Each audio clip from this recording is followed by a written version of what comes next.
जय हिंद मेरे प्यारे दोस्तों। आज है 9 अक्टूबर 2024 और आज के जितने भी महत्वपूर्ण करंट अफेयर्स होंगी और स्टैटिक जीके होंगी वो सभी हम इस वीडियो में डिस्कस करेंगे। तो आइए शुरू करते हैं आज का महत्वपूर्ण current affairs with static GK. पहला प्रश्न है, भारतीय वायुसेना दिवस कब मनाया गया है? तो भारतीय वायुसेना दिवस मनाया गया है 8 अक्टूबर को। कब मनाया गया है भारतीय वायुसेना दिवस? तो 8 अक्टूबर को मनाया गया है भारतीय वायुसेना दिवस। देखो, इस बार जो भारतीय वायुसेना की वर्षगांठ मनाई गई, ये 92वीं वर्षगांठ मनाई गई। और कहाँ पर मनाया गया? तो चेन्नई स्थित ताम्बरम बेस पर मनाया गया। वायुसेना की स्थापना हुई थी 8 अक्टूबर 1932 को। इसका मुख्यालय है नई दिल्ली में और वायुसेना का आदर्श वाक्य है नभ अस्पृश्य दीप्तम। ये वायुसेना का आदर्श वाक्य है। वायुसेना के प्रथम अध्यक्ष कौन थे? तो सुब्रतो मुखर्जी, एस मुखर्जी थे वायुसेना के प्रथम अध्यक्ष दोस्तों। अच्छा, इस बार के वायुसेना दिवस का थीम क्या था?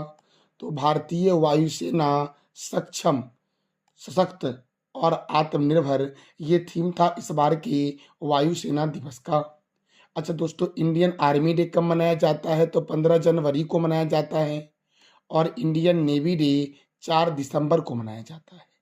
नौसेना अध्यक्ष कौन है? तो दिनेश कुमार त्रिपाठी हैं।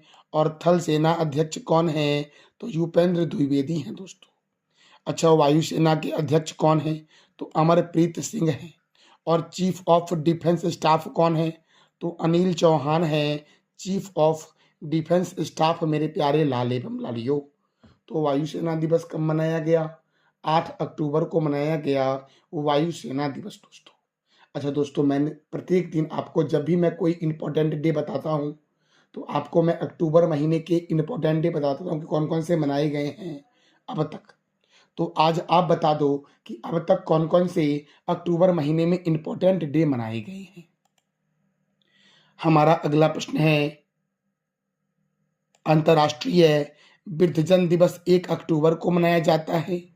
विश्व शाकाहारी दिवस 1 अक्टूबर को मनाया जाता है। अंतर्राष्ट्रीय कॉफी दिवस 1 अक्टूबर। अंतर्राष्ट्रीय अहिंसा दिवस 2 अक्टूबर। विश्व आवास दिवस 2 अक्टूबर। विश्व प्रकृति दिवस कब मनाया जाता है? तो 3 अक्टूबर को मनाया जाता है। विश्व पशु दिवस 4 अक्टूबर। राष्ट्रीय डॉल्फिन दिवस 5 अक्टूबर। विश्व शिक्षक दिवस 5 अक्टूबर। विश्व अंतरिक्ष सप्ताह 2024 4 से 10 अक्टूबर। और विश्व कपास दिवस कब मनाया जाता है? तो 7 अक्टूबर को मनाया जाता है। अगला प्रश्न है, बीसीसीआई भ्रष्टाचार रोधी इकाई के प्रमुख कौन बने हैं? बीसीसीआई भ्रष्टाचार रोधी इकाई के प्रमुख बने हैं शरद कुमार। इसका राइट आंसर हो जाएगा डी दोस्तों। अच्छा, बीसीसीआई जो है ये भारत में करती है क्रिकेट को कंट्रोल और वर्ल्ड में क्रिकेट को कंट्रोल करती है आईसीसी अर्थात इंटरनेशनल क्रिकेट काउंसिल। आईसीसी का मुख्यालय कहाँ है? दुबई में है। आईसीसी की स्थापना कब हुई? 15 जून 1909 को आईसीसी की स्थापना हुई। आईसीसी के चेयरमैन कौन है? जय शाह। आईसीसी के डिप्टी चेयरमैन कौन है? इमरान ख्वाजा। और आईसीसी के सीईओ कौन है? तो जियोफ एलर्डिस हैं आईसीसी के सीईओ दोस्तों। अच्छा दोस्तों, क्रिकेट, तो देखो दोस्तों, सबसे पहले हम जान लेते हैं बीसीसीआई के बारे में कि बीसीसीआई का फुल फॉर्म क्या है। Board of control for cricket in India. BCCI का हेडक्वार्टर है मुंबई में। कहाँ है हेडक्वार्टर? मुंबई में। बीसीसीआई की स्थापना कब हुई? 1 दिसंबर 1928 को। और बीसीसीआई के प्रेसिडेंट हैं वर्तमान में रोजर बिन्नी दोस्तों। क्रिकेट जो है ये इंग्लैंड और ऑस्ट्रेलिया का राष्ट्रीय खेल है। अच्छा, क्रिकेट में कौन कौन से ट्रॉफी मिलते हैं? तो Ranji trophy, Irani trophy, Vijay Hazare trophy, Moin Uddowlah gold cup, Cooch Behar cup, Duleep trophy, Rohinton Baria cup, GD Birla cup और देवधर ट्रॉफी का संबंध क्रिकेट से है। विश्व का सबसे बड़ा क्रिकेट स्टेडियम है नरेंद्र मोदी स्टेडियम, जो गुजरात के अहमदाबाद में स्थित है। अच्छा दोस्तों, अहमदाबाद जो है ये साबरमती नदी के किनारे है और अहमदाबाद को बोलते हैं भारत का बोस्टन और भारत का मानचेस्टर। चिदम्बरम स्टेडियम चेन्नई में है, चेपक स्टेडियम चेन्नई में है, ईडन गार्डन स्टेडियम कोलकाता में है, चिन्ना स्वामी स्टेडियम बेंगलुरु में है, अरुण जेटली स्टेडियम दिल्ली में है, राजीव गांधी स्टेडियम हैदराबाद में है, बाराबाती स्टेडियम कटक में है, वानखेड़े स्टेडियम मुंबई में है, किन्नन स्टेडियम जमशेदपुर में है, मेलबर्न स्टेडियम ऑस्ट्रेलिया में है और पर्थ और बिस्बर्न स्टेडियम कहाँ है? तो ऑस्ट्रेलिया में है दोस्तों। और क्रिकेट दोस्तों आप बताओ कमेंट बॉक्स में कि क्रिकेट जो है ये कौन से दो देश का राष्ट्रीय खेल है। अगला प्रश्न है, दीपा कर्माकर ने किस खेल से संन्यास लेने की घोषणा की है? अर्थात दोस्तों दीपा कर्माकर ने अभी हाल ही में संन्यास लेने की घोषणा की है और दीपा कर्माकर का संबंध किस खेल से है? तो जिम्नास्टिक से है दीपा कर्माकर का संबंध दोस्तों। इसका आंसर हो जाएगा सी दोस्तों। अब देखो दोस्तों, दीपा कर्माकर को अर्जुन पुरस्कार 2015 में मिला, राजीव गांधी खेल रत्न पुरस्कार 2016 में मिला, पद्मश्री पुरस्कार 2017 में मिला। पद्मश्री पुरस्कार चौथा सर्वोच्च भारतीय राष्ट्रीय सम्मान है। अच्छा, भारत का सर्वोच्च सम्मान कौन सा है? तो भारत रत्न। और भारत रत्न कब से दिया जा रहा है? तो इसका जवाब दे दो आप कमेंट बॉक्स में दोस्तों।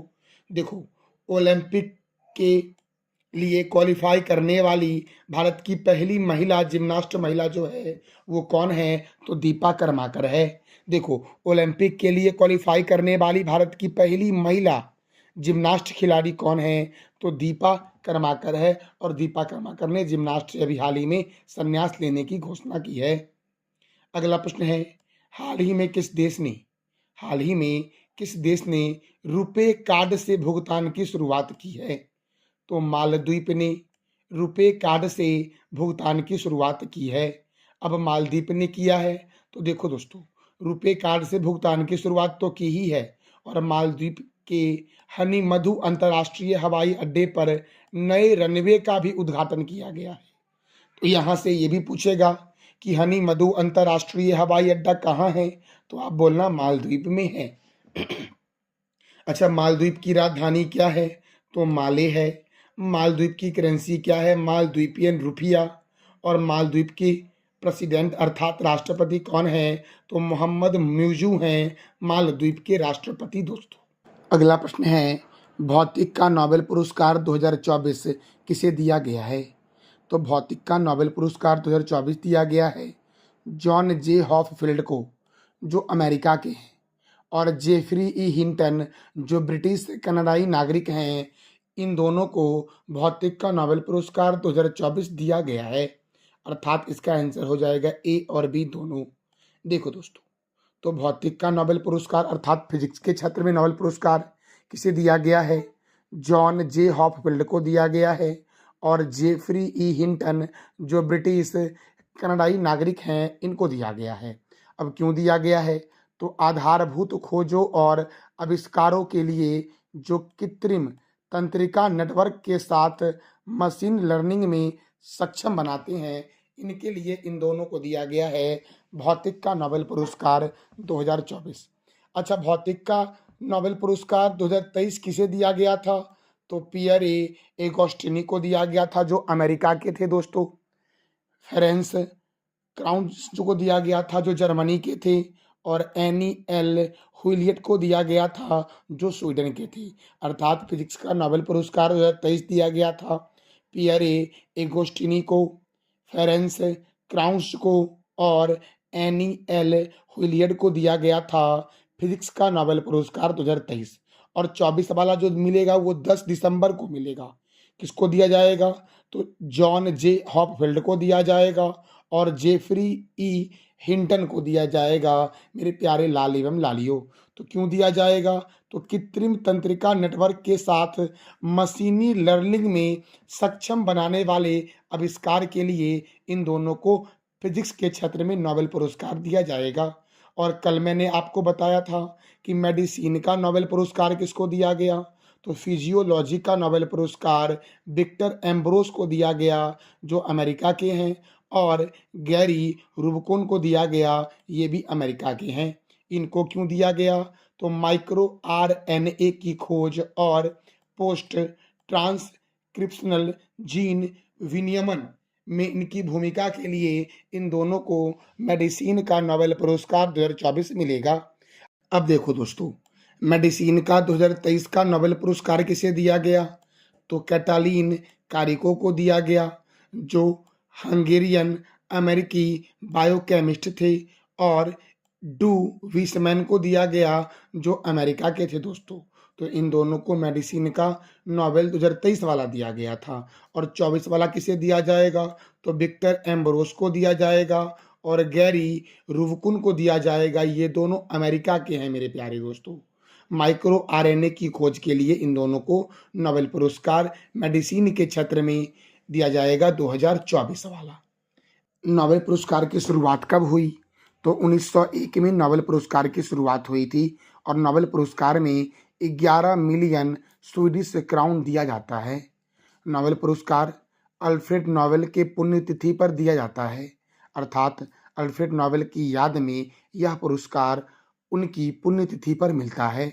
नोबेल पुरस्कार कितने क्षेत्र में दिए जाते हैं, तो 6 क्षेत्र में दिए जाते हैं। कौन कौन से क्षेत्र, भौतिकी में, रसायन में, चिकित्सा विज्ञान में, साहित्य में, शांति में और अर्थशास्त्र में।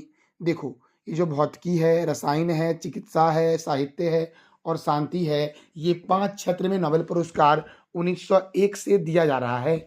और अर्थशास्त्र का नोबेल पुरस्कार 1969 से प्रदान किया जा रहा है। मतलब दोस्तों ये कि जब नोबेल पुरस्कार की शुरुआत हुई थी उस समय यह पुरस्कार 5 क्षेत्रों में दिया जाता था।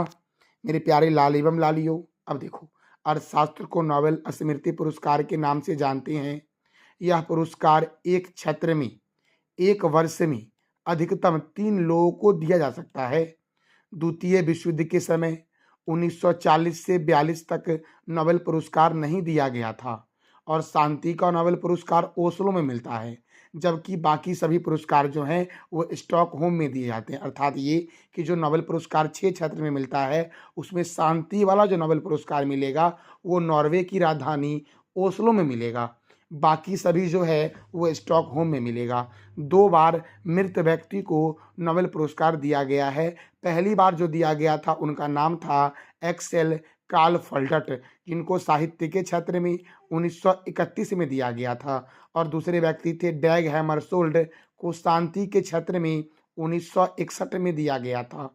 देखो दोस्तों, उसके बाद यह नियम बना दिया गया कि अब मरणोपरांत किसी भी व्यक्ति को नोबेल पुरस्कार नहीं दिया जाएगा। चाहे अगर मान लो कोई अभी व्यक्ति है, अगर उसे घोषणा कर दिया गया है कि इस व्यक्ति को नोबेल पुरस्कार दिया जाएगा और अगर वह पुरस्कार लेने से पहले ही उस व्यक्ति की मृत्यु हो जाती है तो भी उस व्यक्ति को नोबेल पुरस्कार नहीं मिलेगा। अर्थात मरणोपरांत जो नोबेल पुरस्कार बंद कर दिया गया वो 1974, यहाँ पर दोस्तों 1947 टाइप हो गया है, तो यहाँ पर 1974 कर लेना कि मरणोपरांत दोस्तों नोबेल पुरस्कार कब से बंद कर दिया गया देने का, तो 1974 से दिया गया बंद का।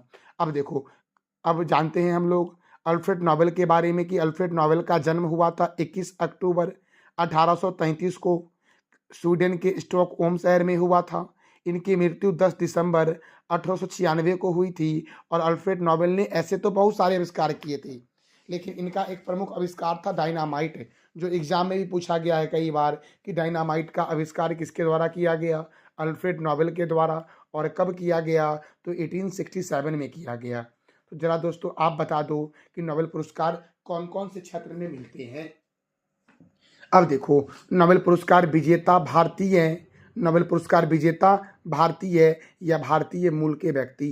तो सबसे पहले रविंद्रनाथ टैगोर को नोबेल पुरस्कार दिया गया था साहित्य के क्षेत्र में 1913 में।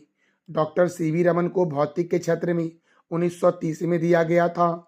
डॉक्टर हरगोविंद खुराना को चिकित्सा के क्षेत्र में 1968 में दिया गया। मदर टेरेसा को शांति के क्षेत्र में 1979 में दिया गया। डॉक्टर एस चंद्रशेखर को भौतिक के क्षेत्र में 1983 में दिया गया। डॉक्टर अमर्त्य सेन को अर्थशास्त्र के क्षेत्र में 1998 में दिया गया। बी.एस. नाइपोल को साहित्य के क्षेत्र में 2001 में दिया गया। वेंकटरमन रामकृष्णन को रसायन विज्ञान के क्षेत्र में 2009 में दिया गया। कैलाश सत्यार्थी को साहित्य के क्षेत्र में 2014 में दिया गया। अभिजीत विनायक बनर्जी को अर्थशास्त्र के क्षेत्र में 2019 में नोबेल पुरस्कार से सम्मानित किया गया था। और ये सभी व्यक्ति भारत के हैं या फिर भारतीय मूल के व्यक्ति हैं।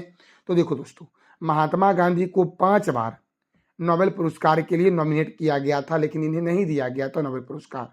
महात्मा गांधी को पहली बार 1937 में, दूसरी बार 1938 में, तीसरी बार 1939 में, चौथी बार 1947 में और पांचवी बार 1948 में शांति के क्षेत्र में नोबेल पुरस्कार के लिए नॉमिनेट किया गया था। 2014 में पाकिस्तान की मलाला यूसुफजई के साथ कैलाश सत्यार्थी को शांति का नोबेल दिया गया था। शांति का नोबेल कैलाश सत्यार्थी को कब दिया गया? 2014 में। और पाकिस्तान की मलाला यूसुफजई है, उनको भी 2014 में शांति का नोबेल दिया गया था। अब मेरे प्यारे लाल एवं लालियों, हमारा अगला प्रश्न है 70वां राष्ट्रीय फिल्म फेयर पुरस्कार 2024 राष्ट्रपति द्रौपदी मुर्मू के द्वारा कहाँ प्रदान किया गया है? तो नई दिल्ली में प्रदान किया गया है 70वां राष्ट्रीय फिल्म फेयर पुरस्कार 2024 दोस्तों। किसके द्वारा प्राप्त दिया गया है? तो राष्ट्रपति द्रौपदी मुर्मू के द्वारा दिया गया है। और मेरे प्यारे दोस्तों, दादा साहब फाल्के पुरस्कार 2022 दिया गया मिथुन चक्रवर्ती को। सर्वश्रेष्ठ अभिनेता का अवार्ड दिया गया ऋषभ शेट्टी को कंतारा मूवी के लिए। सर्वश्रेष्ठ अभिनेत्री का अवार्ड दिया गया नित्या मेनन को फिल्म थिरुचित्रम्बलम के लिए दिया गया। सर्वश्रेष्ठ फीचर फिल्म का पुरस्कार दिया गया अट्टम को। सर्वश्रेष्ठ पुरुष और महिला पार्श्व गायिका का पुरस्कार अरिजीत सिंह को और बॉम्बे जयसरी को दिया गया दोस्तों। हमारा अगला प्रश्न है भारतीय दूरसंचार मानकीकरण सभा की मेजबानी कौन करेगा? तो नई दिल्ली करेगा भारतीय दूरसंचार मानकीकरण सभा की मेजबानी। अब नई दिल्ली करेगा तो नई दिल्ली के उपराज्यपाल कौन है और दिल्ली के मुख्यमंत्री कौन है? इस दोनों प्रश्न का जवाब दे दो आप कमेंट बॉक्स में दोस्तों। देखो दोस्तों, केंद्रीय रिजर्व पुलिस बल सीआरपीएफ की स्थापना 1939 में हुई। राष्ट्रीय क्रेडिट कोर की स्थापना 1948 अर्थात एनसीसी की स्थापना 1948 में हुई। भारत तिब्बत सीमा पुलिस की स्थापना 1962 में हुई। सीमा सुरक्षा बल की स्थापना 1965 में हुई। राष्ट्रीय सुरक्षा गार्ड की स्थापना 1984 में हुई। केंद्रीय औद्योगिक सुरक्षा बल की स्थापना 1969 में हुई। मेरे प्यारे दोस्तों, अगला प्रश्न हमारा है 21वां आसियान भारत शिखर सम्मेलन में पार्टिसिपेट करने प्रधानमंत्री नरेंद्र मोदी किस देश की यात्रा पर जाएंगे? अर्थात 21वां आसियान भारत शिखर सम्मेलन की मेजबानी कौन सा देश कर रहा है? तो लाओस कर रहा है। कौन कर रहा है दोस्तों? लाओस। और लाओस को बोलते हैं हजार हाथियों की भूमि दोस्तों, लाओस को बोलते हैं। अब देखो दोस्तों, लाओस की राजधानी क्या है? तो बितानते है लाओस की राजधानी और लाओस की करेंसी है लाओसियन कीप दोस्तों। अब देखो आसियान, तो आसियान का फुल फॉर्म है association of south east Asian nation और इसका हेडक्वार्टर जकार्ता इंडोनेशिया में है। आसियान की स्थापना कब हुई? 1967 में। आसियान में 10 मेंबर हैं। ब्रुनोई है, कंबोडिया है, इंडोनेशिया है, लाओस है, मलेशिया है, म्यांमार है, फिलीपींस है, सिंगापुर है, थाईलैंड है और वियतनाम है।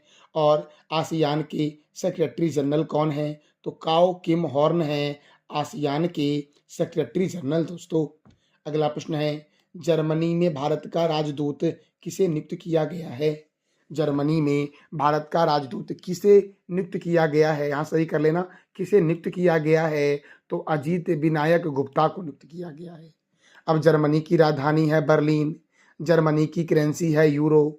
जर्मनी के प्रेसिडेंट है फ्रैंक वाल्ट स्टेनमेयर और जर्मनी के चांसलर कौन हैं? तो ओलाफ एस्कोच हैं दोस्तों। अगला प्रश्न है, हाल ही में ऑस्ट्रेलिया के उच्चायुक्त फिलिप ग्रीन किस राज्य की यात्रा की है? हाल ही में ऑस्ट्रेलिया के उच्चायुक्त फिलिप ग्रीन ने किस राज्य की यात्रा की है? तो अरुणाचल प्रदेश की यात्रा की है। अब अरुणाचल प्रदेश, तो अरुणाचल प्रदेश की राजधानी है ईटानगर और ईटानगर में सेला सुरंग है और पासीघाट हवाई अड्डा अरुणाचल प्रदेश में है। अरुणाचल प्रदेश के गवर्नर कौन है? कैवल्य त्रिविक्रम परनाइक। यहाँ के मुख्यमंत्री हैं पेमा खांडू। यहाँ पे राज्यसभा 1 है और लोकसभा 2 है।